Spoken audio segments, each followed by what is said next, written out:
Bismillahirrahmanirrahim. Kaum muslimin yang dirahmati Allah Subhanahu wa taala, bayangkan apabila suatu hari kita pergi safar lalu kemudian menginap di hotel. Di hotel tersebut kita diberikan kamar di lantai 15. Suatu ketika liftnya mati. Manakala lift mati, mau tidak mau kita harus naik ke atas ke lantai 15 dengan cara menaiki tangga. Kemudian pada suatu hari kita naik ke atas tangga menuju lantai 15 dan sesampainya di lantai 15 lalu kemudian kita lupa ternyata kuncinya masih ada di resepsionis. Apa yang akan kita lakukan? Pertama, sebagian orang akan menepuk jidatnya.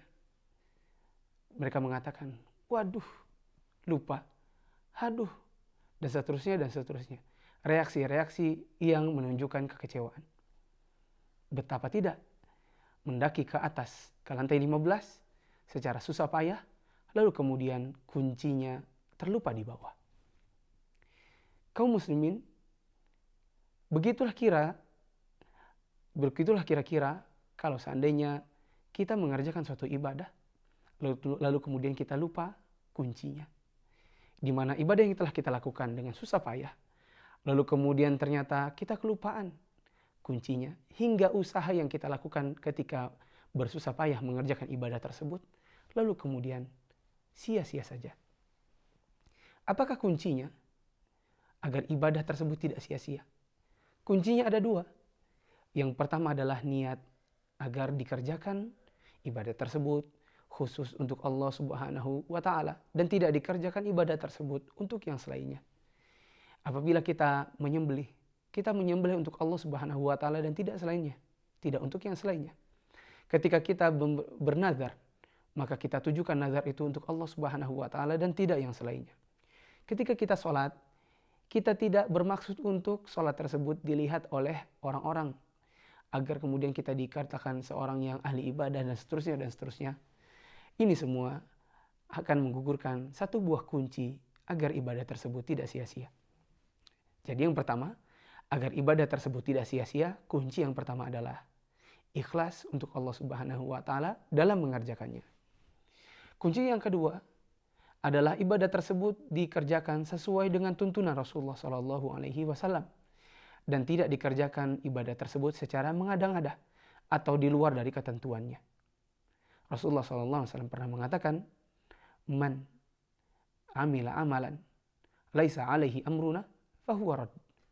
Barang siapa mengerjakan suatu amalan, ibadah, yang dia sangka ibadah, yang ternyata amalan tersebut tidak pernah datang dari kami, dari saya, Rasulullah SAW dan para sahabat, maka dipastikan ibadah tersebut akan sia-sia saja. Karena tidak mencukupi kunci yang kedua.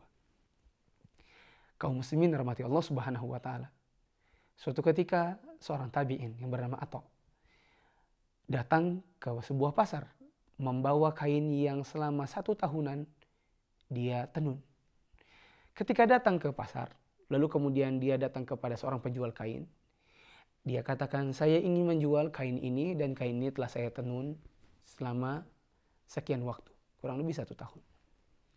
Lalu kemudian penjual tersebut mengatakan, wahai Atha, kalau dilihat sebenarnya kain tenunanmu ini bagus.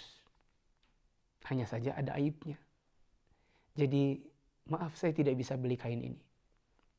Tidak lama kemudian Atha pun menangis.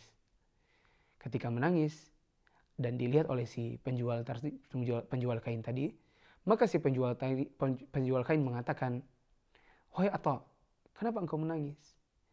Kalau kamu menangis dikarenakan saya tidak bisa membeli kainmu, marilah saya beli kainmu.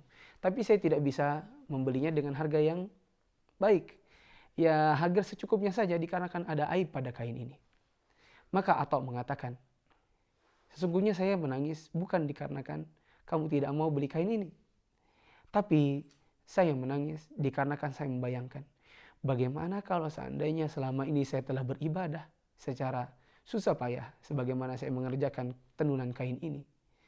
Lalu kemudian saya tidak tahu ternyata di dalamnya ada kecacatan.